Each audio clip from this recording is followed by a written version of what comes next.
Welcome to the NFP Podcast, where we explore the empowering world of natural family planning. I'm Amy Smith. Join me and my co-host Emily Appledorn each week. Together, we're here to dive deep into the science, the stories, and the spirituality behind NFP. Every week, we push back against the free love culture and advocate for a culture of responsible love, where intentionality and respect are at the forefront of family planning.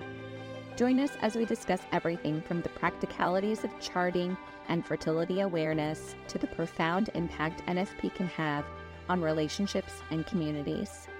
Whether you're new to NFP or a seasoned pro, our podcast is your go-to resource for honest conversations, expert insights, and real-life experiences. So grab a friend, settle in, and get ready to be inspired. This is the NFP Podcast. All right, welcome back to the podcast, everybody. Tonight, Emily is not with us because she had a little soiree to go to with her husband. So I get the pleasure of interviewing Seth and Elizabeth. They are a couple that use natural family planning. They're out in Colorado, and tonight they're going to share their story with us. So welcome to the podcast, Seth and Elizabeth. Hi, thanks for having us. Yep, thanks for having us. Absolutely.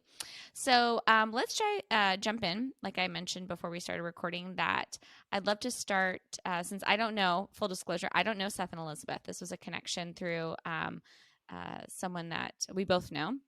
And so I'm really excited to hear their story. So I'd love to hear how you guys met and how you got engaged. Yeah, so we met in college at Benedictine College, and we met at an apple pie night our freshman year. And we just started talking about Star Wars and Lord of the Rings, which we both liked, and ended up on an intramural volleyball team together. I thought that he liked one of my friends, but turns out he liked me, and started dating kind of later that year and never stopped dating. So. Yeah, I guess that's the short version of it. That's the short version. Right. But we got engaged about a year after we graduated from college. We went hiking up in Wyoming, at a national park or state park, I guess it was a state park. And he kept trying to go off the trails. And I'm a Colorado person, and I was like, stay on the trail. You can't go off the trail. Which, to that, I firmly ignored. Yeah, I mean, that was pretty much it. Elizabeth was actually very upset that day until we got to the point of me proposing, because she felt like I hadn't I didn't planned think the day. he had planned the day very well, because he kept saying there's too many people here, and I was like, what are you talking about? So, but here we are. Yeah. Yeah, we've been married now for almost 13 years. It'll be 13 years in June.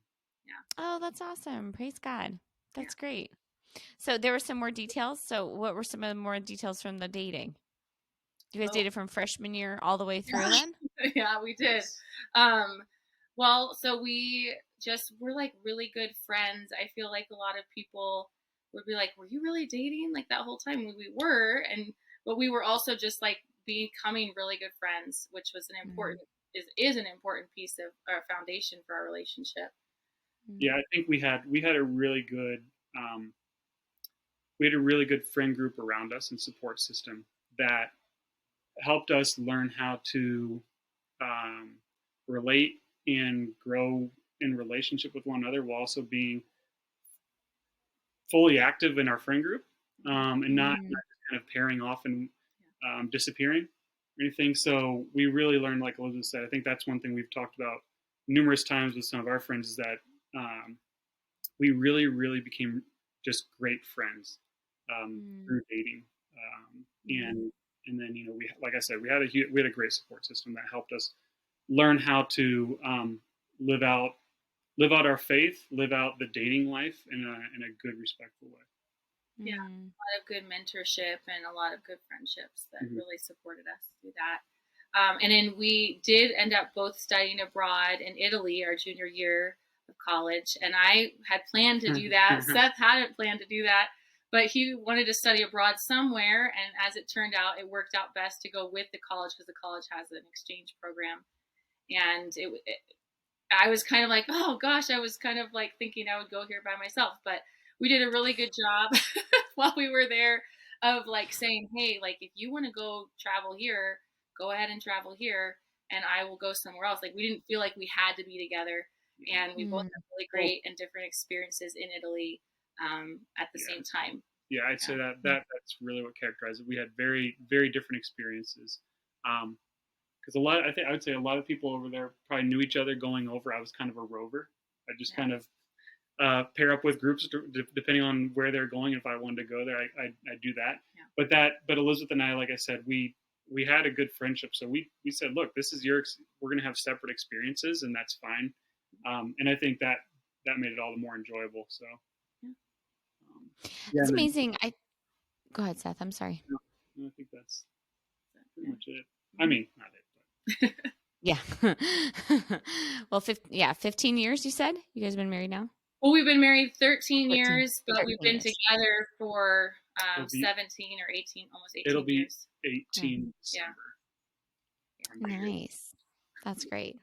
It's such a beautiful way to start a relationship. I think that's something that is underrated is the purpose of dating, right? Like people, I don't think often think about that. Like, what am I doing here? Is it just for fun? Is there an end goal, like, marriage and finding the person that I'm going to be marrying? But then also like, what does the formation of dating look like? Like, I think I know I took dating my spouse seriously.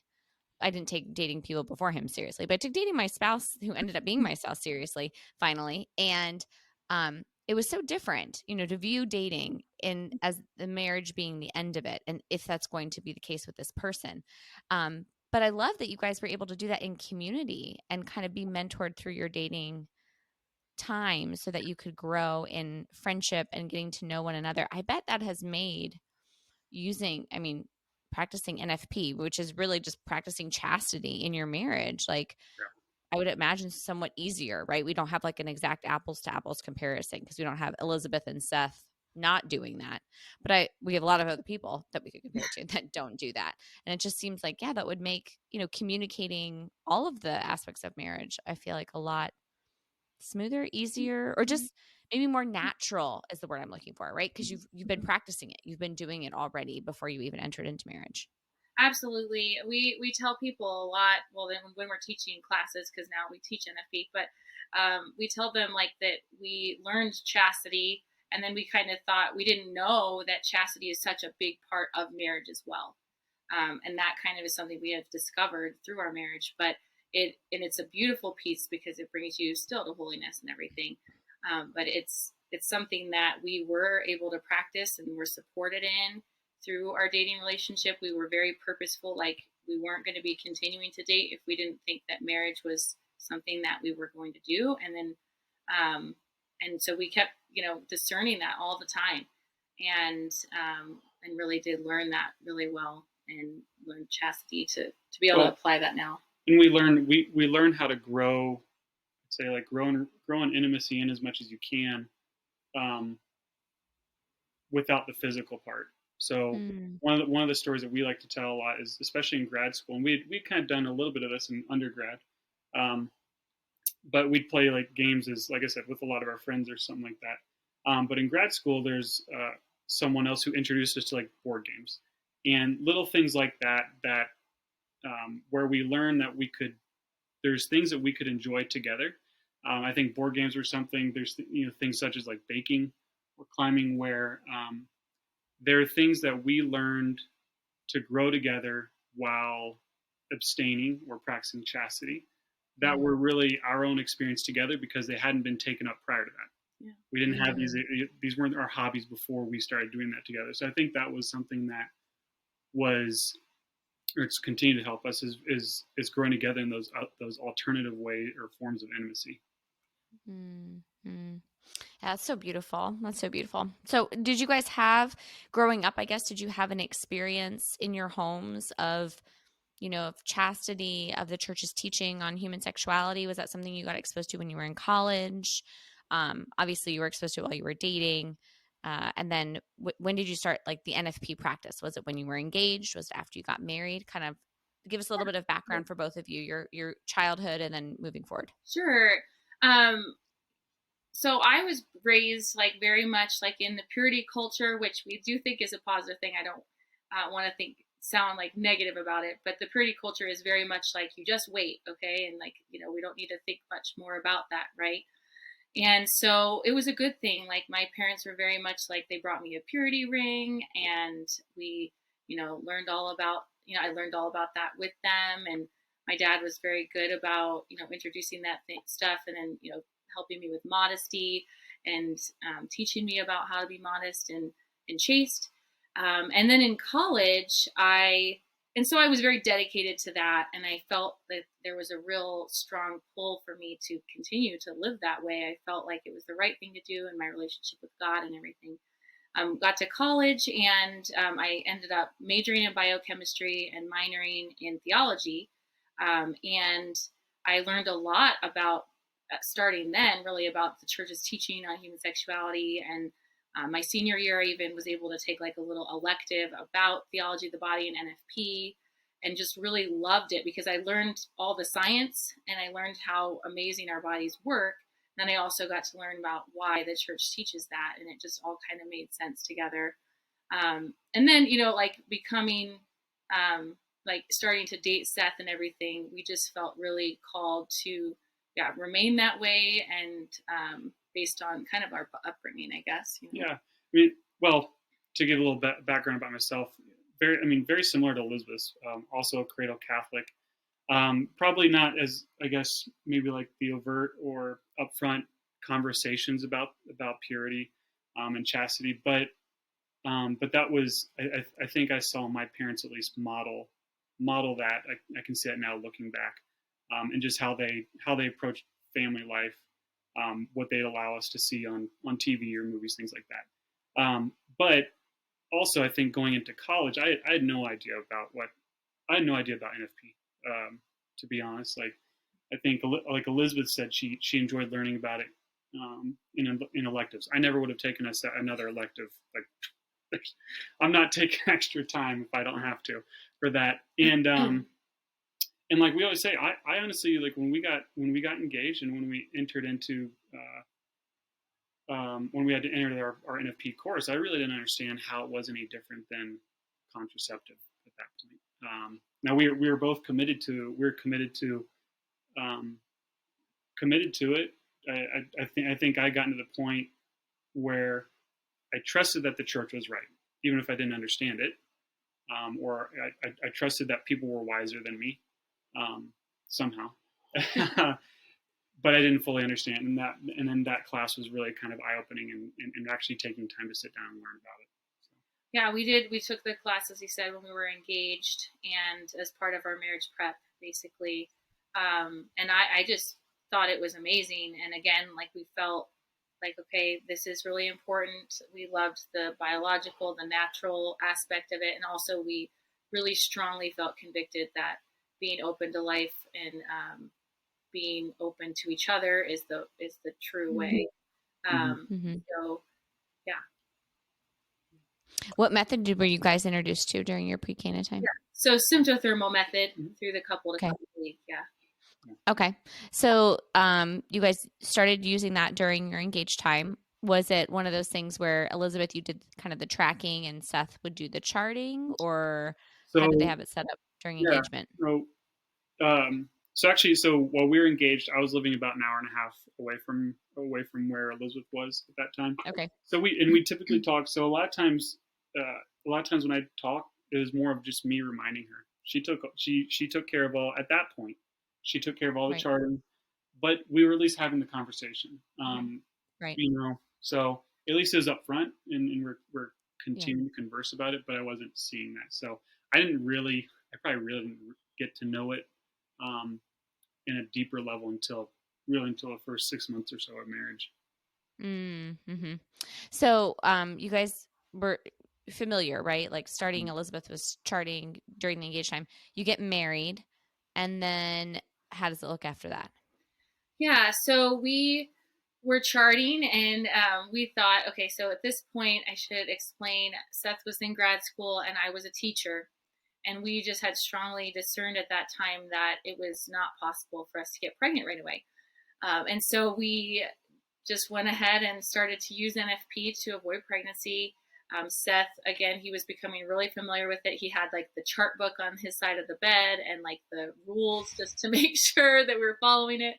We still we're both rule followers. That's that's another thing that's actually been super helpful, is that we're naturally inclined to see things very black and white at times. Just as a caveat, because it made things easier when we've discerned not to have, or to not try and achieve pregnancy, that okay, this is the rule. Yeah, we're gonna follow it. Yeah, right.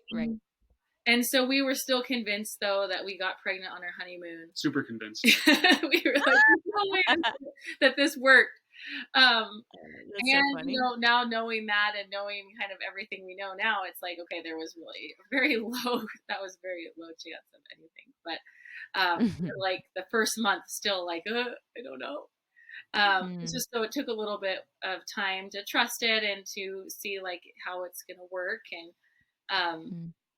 all that. And so then about a year into marriage, we decided, well, Seth got a job, like we can, discern that we were finally feeling called to start our family. So that's kind of how it started out. We didn't get pregnant that first year. We're like, oh, it worked. Okay. We didn't get pregnant. We didn't want to get pregnant. So that was exciting, and also just like another testament to like how well it works. And then so when you wanted to achieve, were you then able to achieve pretty easily? Yeah, so this is where our story gets a little complicated. So no, and so essentially what happened was during that first year we charted. We still saw like pretty good charts, but my charts weren't like exactly like what I had seen in the book. My temperatures were a little bit low, and my temperature shifts weren't really sustained, and so I was kind of like, I don't know if this means I need some hormone support or something like that. So I, kind of being aware of that, took my charts to my yearly physical, basically with my well, at the time it was a PA that had been seeing me for a long time, but she was familiar with NFP, and so I felt comfortable bringing her my charts. And she was like, well, you know what? I really think we should check your thyroid. And so she went through and checked, and then she started to do like a physical exam. And then I remember, she just looked at me and she's like, I think that we need to do an ultrasound of your thyroid. I think I feel something. And so we did that and found that I had a tumor in my thyroid. Yeah. Oh my gosh, Elizabeth. Yeah. Wow. So it was very early stage, but it was still papillary cancer in my thyroid, about 0.9 centimeter tumor. Wow. And at that time, they kind of decided that the treatment that they wanted to pursue was to remove my thyroid. So I know that they have kind of changed philosophies now, 11 years later on how they do things, but that was the time what they decided to do. So we at that time then couldn't get pregnant because this all happened so quickly, and we were, pretty scared and also just shocked, but also it's kind of amazing that I was able to see that just like from my charts and advocate for that with my doctor. That is amazing. Yeah. And so it's such a gift, because I always tell people when I tell this story, like your body speaks to you through the external signs. As long as you're not blocking that, you'll be able to, your body will tell you something's wrong. We've found people have all sorts of infections or different things going on, and in my case, cancer, just from their charts. So we went forward with the treatment. We could not get pregnant. It was very serious, obviously, that we not get pregnant, so that we didn't, have to need radiation or anything, and, could hurt the baby. So we continued to use NFP through that time very strictly, but we were able to continue through my treatment to not get pregnant and for everything to go well. Then they kind of declared me cancer-free after, it was like, we had to wait like another 6 months, I think, after that. So it would have probably been a total of 9 months from, because we were able to do surgery fairly quickly. Yeah.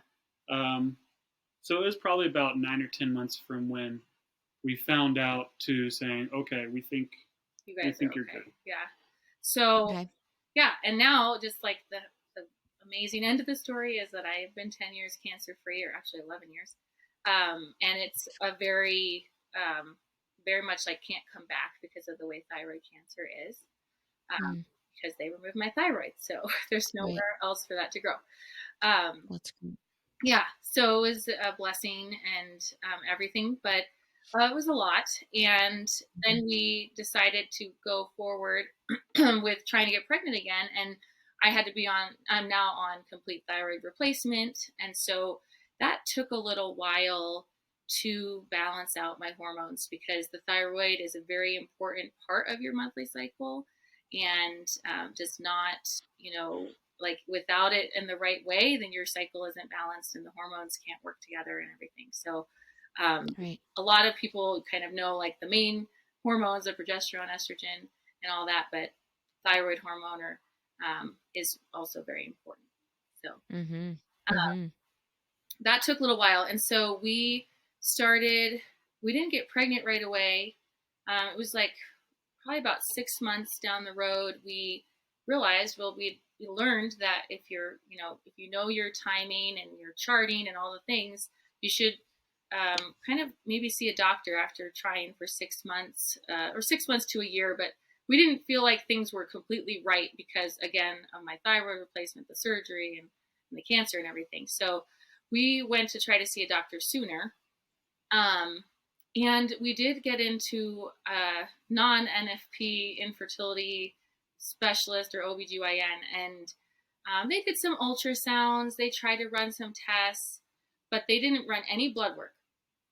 They just said, well, we can see that you're ovulating. And they were like, well, how could they see that you're ovulating? From the ultrasounds? Yeah. Okay. With ultrasounds. Okay. But you told us that you're not willing to do artificial insemination or IVF. So we really can't help you. That's kind of like, oh gosh, basically. They said maybe the problem's with your husband, So it was really disheartening. And I just feel so sad because I know a lot of women go through this experience and that's what they're told, and they don't understand, like, again, the teaching behind those things, and how that's just not necessarily the truth, especially since he never even took my blood. So we then tried to switch. Well, Seth went and saw an NFP doc that was a guy, and he was able to do some, like, there's stuff through Pope Paul VI Institute that's actually like legitimate male testing that's allowed with the church. So we were able to do that.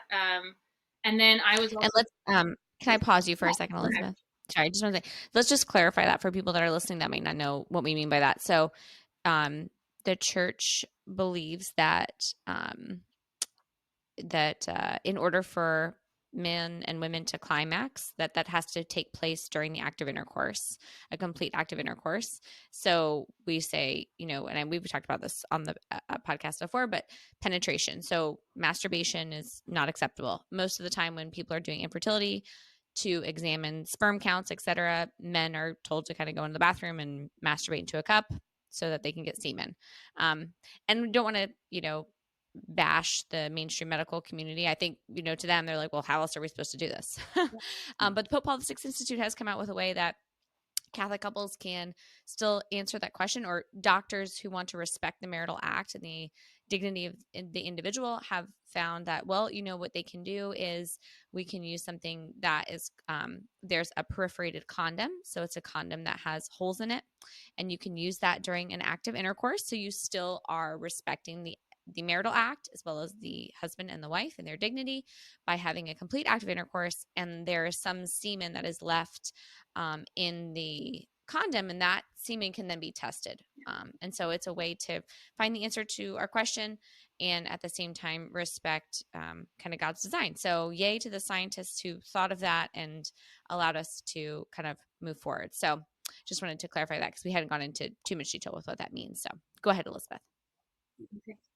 Thank you. So we were able to do that. And then I was able, at the time, there is a NAPRO doc around me. And so I got on like her waiting list to see her, a NAPRO technology doctor. I guess I should say that out.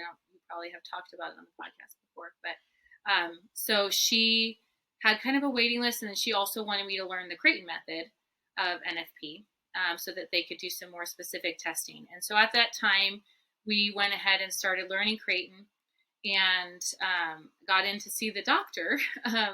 However, by that point, by the time we saw her, my hormones must have been balanced, because when I went in to see her that day, I found out I was pregnant.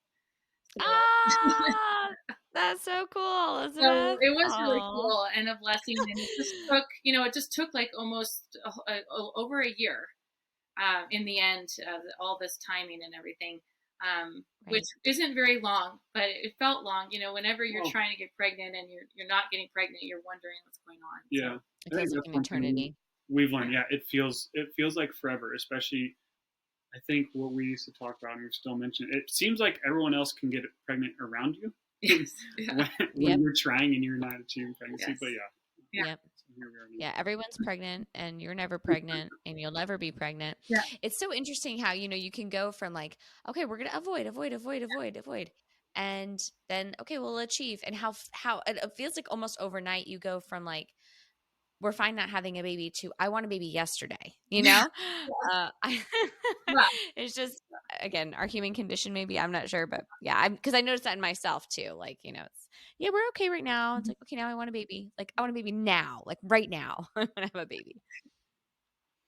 Yeah. And it's hard no matter how long you have to wait, and we try to tell people that in our classes and everything, we try to encourage them that like really is the average is about a year. And average means that some people are less and some people are more. And to not get obviously, if you haven't gotten pregnant about a year and you've been using NFP to get it pregnant, to probably go see a doctor just in case. But really, it is an average. And so it does take some time. And yeah, I think we thought that it would take that long to get pregnant with the rest of our kids, but it hasn't. So that's great. Yeah, which is yeah. So my hormones are now very balanced. So yeah. So were you working with an NFP trained doctor for hormones, or are you working with an endocrinologist, or who do you work for? Well, I kind of learned, I did see that NAPRO doctor several times in kind of after I had the baby and stuff, and talked with her. And I really just learned it myself. I have to be honest that the doctor that was my OB, he was a really great guy. He delivered my first 3 kids, and he was such a good listener to me. He would just like hear what I said about how I felt, and he would adjust things. And it's just so important to find that kind of person. And endocrinologists, they could manage my case, but because I was like doing so well, they just kind of left it in the hands of my doctor unless I wanted to go to an endocrinologist. So, and the NAPRO doctor around here, she doesn't deliver babies. So, she could kind of help me if I needed a little like blood tests or stuff. But, mostly my main doc, he managed stuff, and he listened to me and was very good about, saying, okay, if you feel that way, let's change it. Let's do this. And I did a lot of reading and research and learned a lot about being hypothyroid, which is what I am because I don't have one. And, learning still like how to eat, how to do all the things to be able to balance my hormones naturally. Right. Yeah. Nourish, sleep, move your body. Yeah. All those things have to kind of be altered a little bit.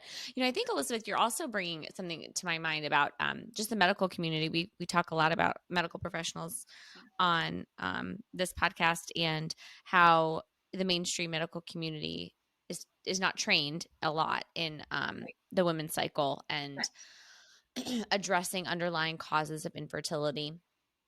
And that being said, though, and case in point is your experience, that there are doctors, if you don't have an NFP doctor near you, an NFP trained doctor near you, which now we have mycatholicdoctor.com, remember? So really everyone can have access to them now.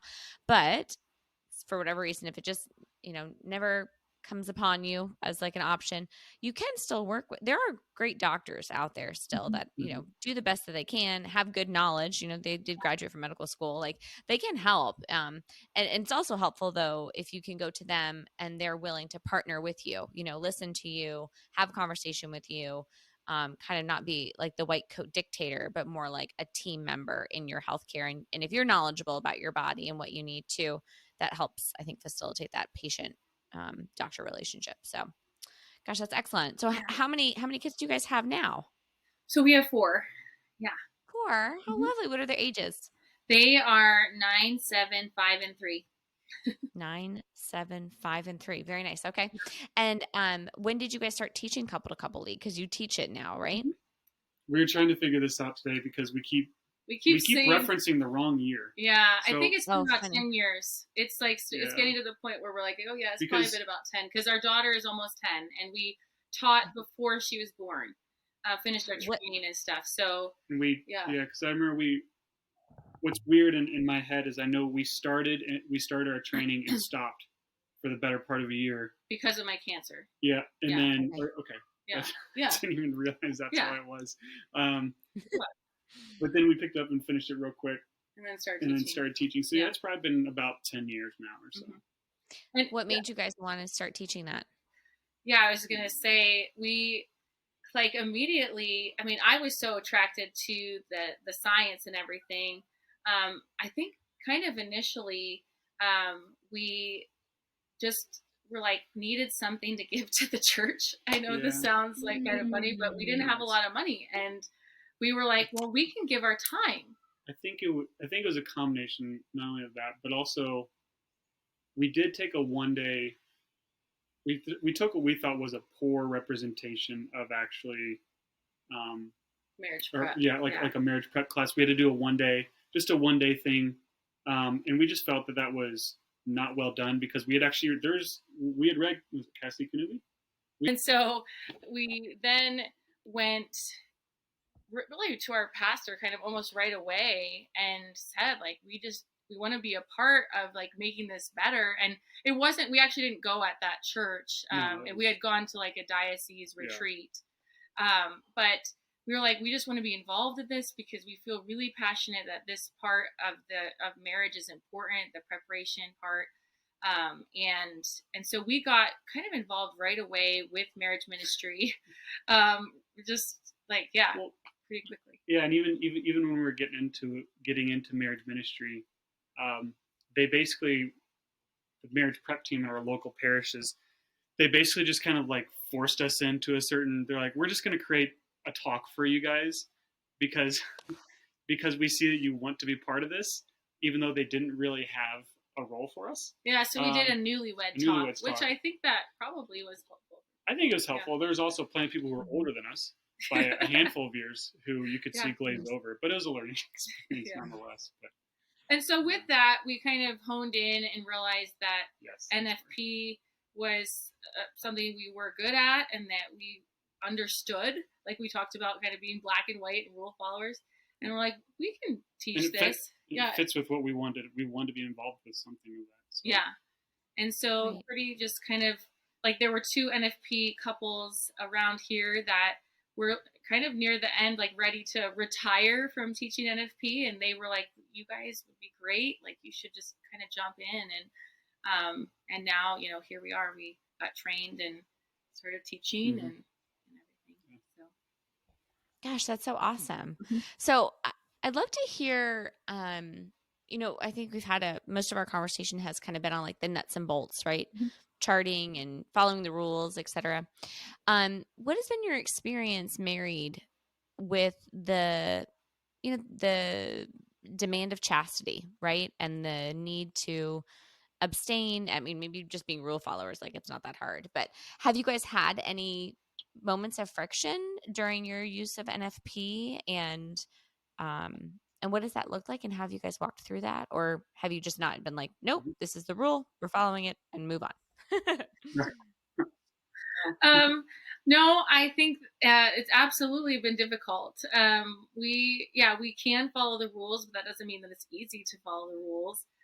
We were, just even realizing and talking about this earlier today about how we felt really early on kind of this difficulty of like how my libido was so high during phase 2, like during the ovulatory phase, that's how God makes us, right? So that we can create how my spontaneous libido was always higher then, and then how, just automatically drops, in phase 3, in the post peak phase. And that was a struggle pretty quickly for us early on, and just kind of like, okay, how do we do this? How do we like still come together and enjoy it and grow together? Yeah. Especially when you have, there's one thing of balancing that when you are newly married, you really, you don't have kids, but it's a whole different ballgame when all of a sudden you're taking care of other, you're taking care of the rest of the family all day long. That's whatever stresses or difficulties or just fatigue that may come from that. And then all of a sudden you're trying to figure this out on top of that. I think that's made it difficult, because we are rule followers, but that doesn't mean it's not difficult. We just, right. Inevitably there's always been one of us. If one of us has wanted to break the rules, quote unquote, there's always been the other one to say, raise the eyebrow. Okay, we talked about this. Right. And but it's difficult. Is he okay? Yeah. Okay, sorry. No, you're okay. Our 3-year-old crying. I'm like, what is It's okay. Yeah. You guys have to get up. You can get up. It's totally okay. Yeah. Okay, so go ahead. No, where were we? We're talking about. Go ahead. Go ahead. No, I was going to say, I just was listening to you share about kind of like, rule following doesn't mean it's always easy, and still having to abstain and figure out, okay, the difference in sexual drive at different times in the cycle, having to respond to that based on what our goals are for family planning and the challenge that lies therein. Yeah. I think that something I talk about all the time that's probably, talking about it ad nauseum at this point, I'm sure, for people that listen to this podcast, is just expectations. Yeah. I think I'm curious, because you guys sound like so well formed for the sacrament of marriage, and how if there has been an awareness brought to you, like, wow, like I wasn't expecting this, or I was expecting this, and this is not happening.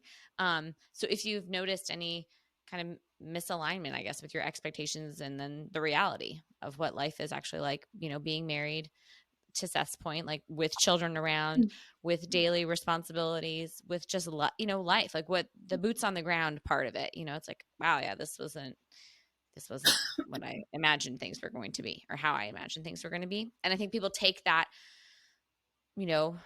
reality check, lack of a better word, or just what reality brings to us. You can take it, and then depending on where you're at, maybe physically, emotionally, spiritually, mentally, and you can go different ways with it, right? You can kind of fall into despair and sadness and wallowing, or you can say, okay, well, this is not what I was expecting, and I need to adjust my expectations to reality, or like what, kind of, let's keep moving forward though. Let's not just let it hang us up.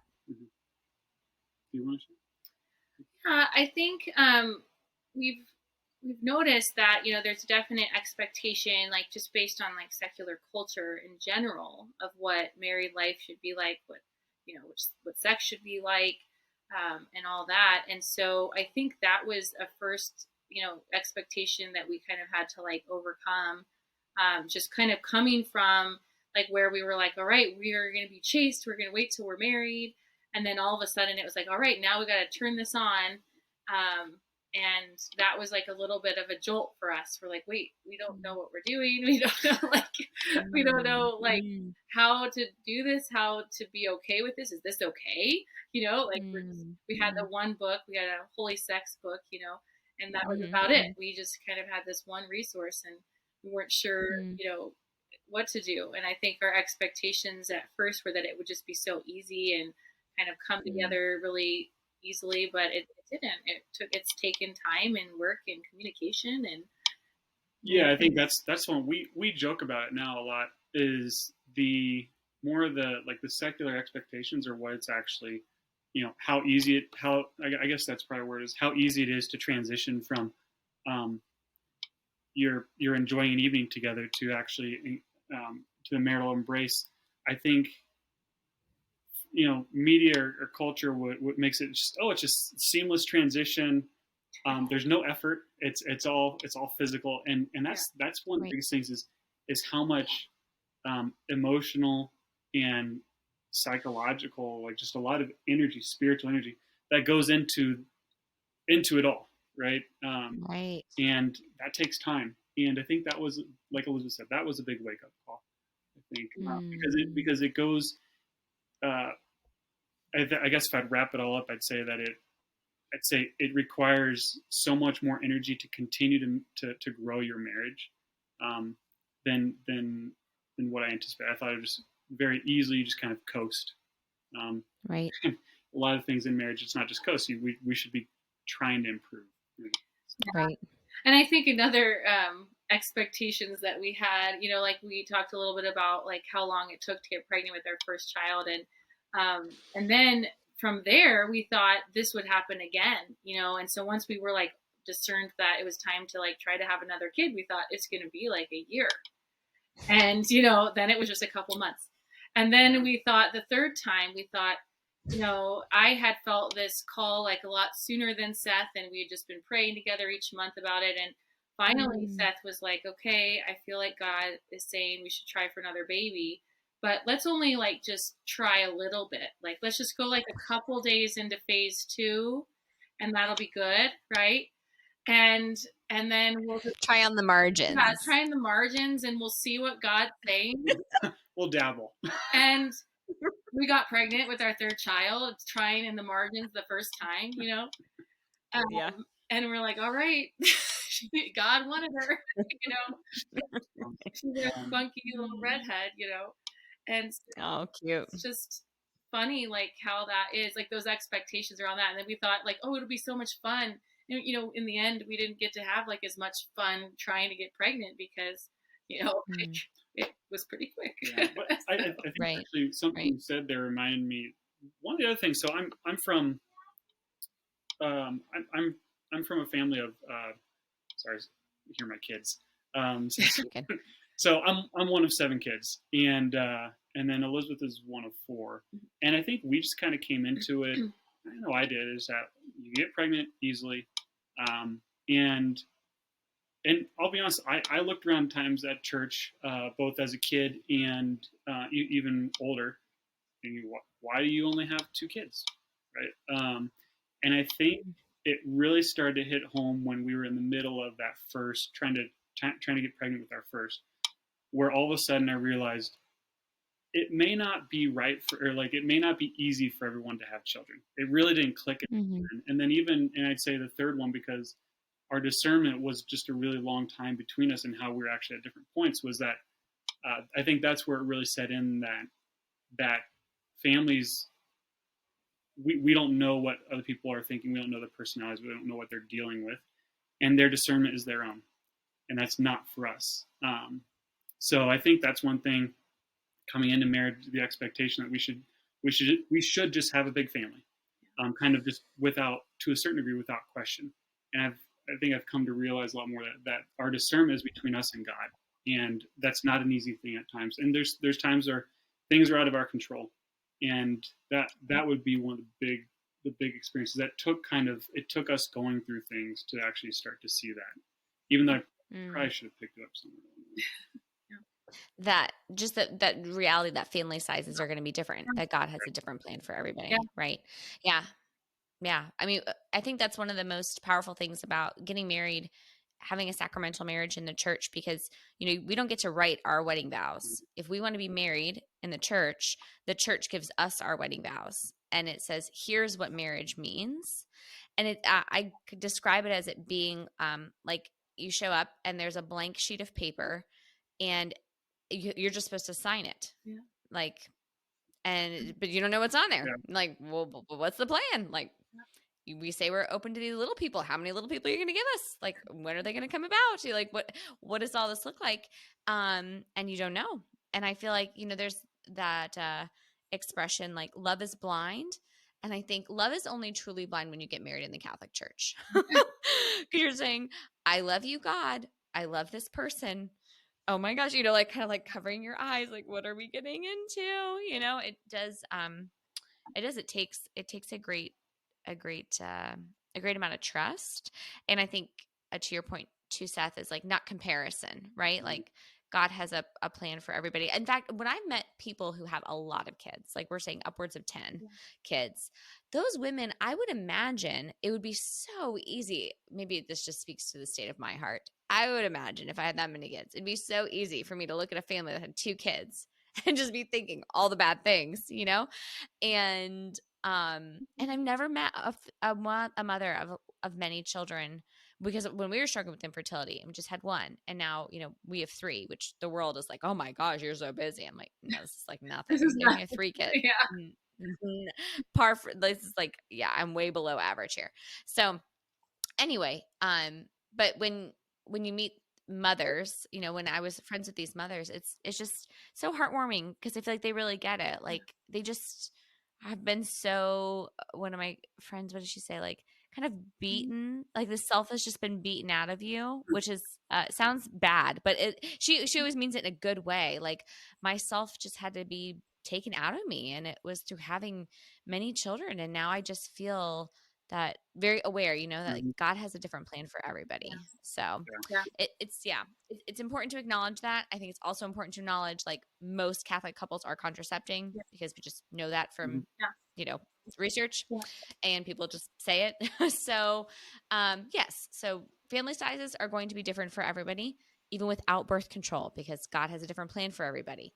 But when you factor in birth control, and I think too, when you start to have kids, you can see like, it's hard, having children and raising them and being an intentional parent, it can be challenging. And if you get, I think everyone thinks 1 is the hardest. And my big thing is, oh my gosh, don't stop at 1. That is, or 1 is really hard. I'm like, no, so more must be even harder. And I'm like, sometimes, but it's also like they play together. I mean, I have found, I don't know about you guys, I found like the subsequent, sure, like there's more people around, but like in some ways it's just, having just 1 can be really hard. And having your first is hard. Everything about the first, I'm like, just don't stop at the first for so many reasons. You're new, they're new, no one knows what's going on. Like you got to get to the second one before you can make an informed decision. True. Anyway, okay, so that was great. I really appreciate kind of the insight into those struggles. How would you guys say, or would you say, and would you attribute it to your dating time, your comfort level, I guess, just bringing up any type of issues in that area of your marriage? I mean, do you both just feel very comfortable? Like if you have something you need to share on your heart, some, problem, a good thing, etc., do those conversations just flow, pretty naturally for you? And why is that, you think? Well, it does help that we've been teaching NFP for, we think 10 years.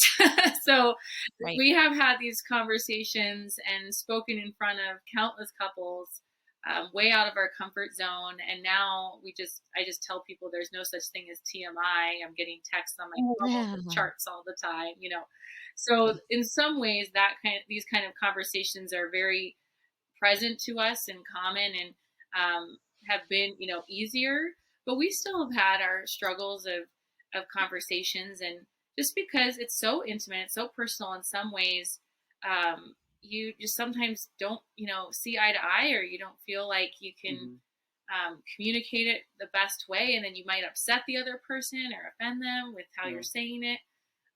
So we do talk a lot to couples, and even for ourselves, we focus, we say like, okay, if you're going to have these kind of tough conversations about abstinence or about, all these things, is to do it during phase 3 when you're not abstaining. It's kind of our biggest recommendation for people, because if you're trying to have this conversation during like phase 2, you're like, this is not a good time to be like deciding if we should be having a kid, because we both feel a certain way, right? And so, we try to like bring those things up during that time when we're not abstaining, and that has helped us. But there's still definitely times where we haven't been on the same page, Yeah. and we've had to like take some time to talk through it or think about it. Mm-hmm. Yeah, and I think the harder things are really more the emotional.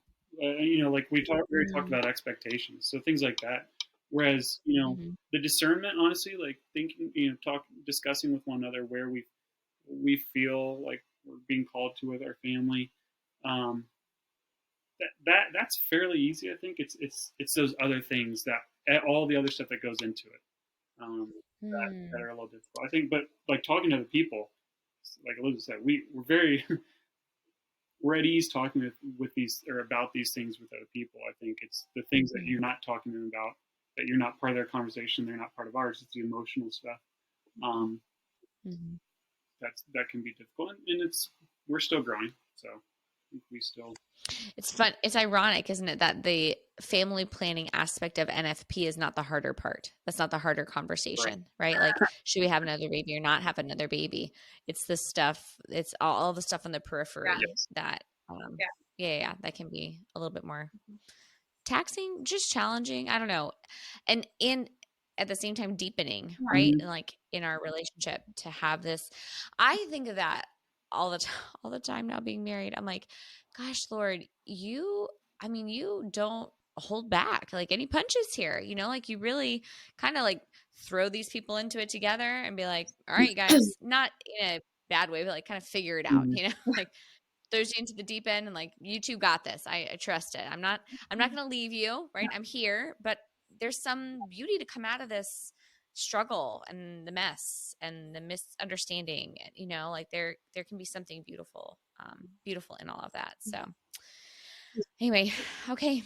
I don't know if I have any other questions. Are you guys are still teaching today? Are you teaching online? I think we had on someone from couple league, and I think that's what he had said, that you guys mainly do online courses. Is that right? Unless you're doing something in person in your parish? Yeah, we do both. We teach online, but our parishes here still need a lot of couples that they'd like to teach them in person. So they need a lot of help with those. So we do teach in person. We try to like switch back and forth. We've been teaching in person twice a year and online twice a year. So we kind of go back and forth in that way. And there's a lot, like we're the only couple in our area of Colorado that's teaching. So, there is another couple, but they're a little bit farther away. And so it's helpful just to be able to kind of gather all the couples from the different parishes and they can actually meet us and be in person. And it's kind of, we really enjoy the in-person classes, of course, better because you actually get relationships with these people and talk to them and you can see their face and they can respond to you and you can tell if they're interested or not interested. Or how they're reacting to it. And usually, just garner some really good relationships by the end of the third class with the people in person. Teaching online is, like we still feel like it's a good thing and it's easier. We get the information out to everybody. But you don't get necessarily that relationship with the couples unless they reach out for that. So. I thought of another question that I'd really love to hear both of your answers to individually and together. But how has using NFP in your marriage in different seasons, how has it brought you both closer to God individually and as a couple, or has it? Yeah, I can go first. If I don't give a partial answer, but here, I think when I look, I think the first thing that comes to mind was specifically really that discernment period with our third child. And in that time, I guess really learning or maybe relearning, I'd probably say relearning how to listen to God in prayer. Something that I'd probably gotten away from a little bit since when we were dating in the discernment process for marriage. But I think that's where it's really helped me. I've learned to trust at times, but when you're discerning family life and you're really kind of in between, it's not clear. That's where I've definitely learned at times. I've relearned how to slow down, how to listen, and really really focused me back on my prayer life. And I think, I know Elizabeth definitely encouraged me in that she was actually following, are you praying about this? Is this actually part of your daily or your weekly routine? Are you taking time? Yeah, so that'd be my 2 cents. What do you think? Well, I guess like in every way, because like, when you're living a sacramental marriage, I think NFP being completely part of that, it's all part of your relationship with God as well, because this is how he's asked us to live our married life. And so I think being open to God and, letting him have all of my heart. And he does that through Seth.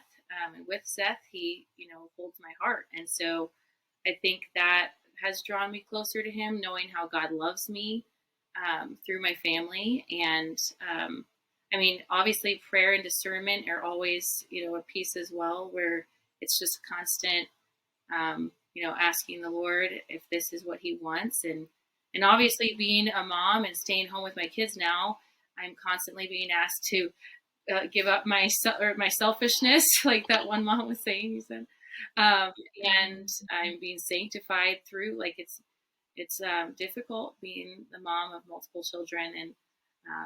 And so all those things kind of wrap together in our family life to sanctify me and bring me closer to him. Because it is a cross. I think sometimes people think like, oh, infertility is a cross, but I think fertility is also a cross in the sense, like, especially when you're very fertile and you can get pregnant very easily, as I've found. Like you said, on the first time in the fringes, so we know that now about ourselves. And so that, that has been something that has just been what we carry, and, carry it very seriously too. We know that, the call to family life is a very serious and beautiful thing for the Lord. So we, feel that, and it's hard sometimes, because it is hard that when we really feel like, okay, we feel really peaceful about our family, and we only ever want to have sex during phase 2. So this is hard. Wow. And it's like, I know, I'm going to speak for myself, not for Seth, because he's a man. So it's okay. But I'm clarifying that as a woman, it's hard when you only want to have sex during phase 2. But also drawing close to Seth and realizing and loving him and working on that piece of our relationship is also meaning that during phase 3, even when it's not about what I feel like, but about what, I'm trying to give my spouse and to work on with him together. And so those things, everything gets brought to prayer, everything gets brought to the Lord. And these are all parts of, my vocation. So of course they draw me closer to God. If that makes sense. Yeah, that does. That's great. Okay. Anything else you guys would love to share with our listeners, or someone who maybe is thinking they're still not quite sure about NFP and they've been, married, but they're in that state of restlessness when the Holy Spirit's starting to stir you a little bit. So let's say, you're married, maybe you're using an artificial birth control, just kind of coming on to church teaching, doubting, questioning, wondering, searching, what would you say to them if they were kind of in that state? I would first kind of just bring it back to even just the basic biological, what I was talking about before with the communication that your body is to you. I, had another experience that I can share,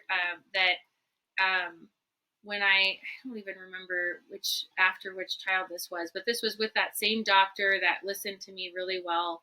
I went in with extreme pain in my right lower quadrant. And everyone was thinking appendicitis. And at that time, they were the doctor, he looked at me and said, well, what, are you pregnant? And I said, no, I'm not pregnant. I'm ovulating. And he's like, oh my gosh, you know that. And I was like, yeah, I know that. And he's like, that's really good information to know. As it turns out, it was an ovulatory cyst that had ruptured.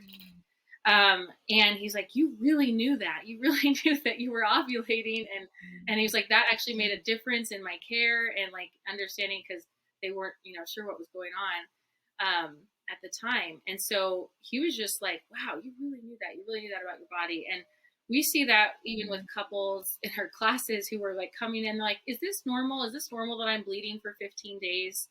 No, it's not normal. And then they go find out they have some sort of endometriosis or an infection or things that are going on that they didn't know about.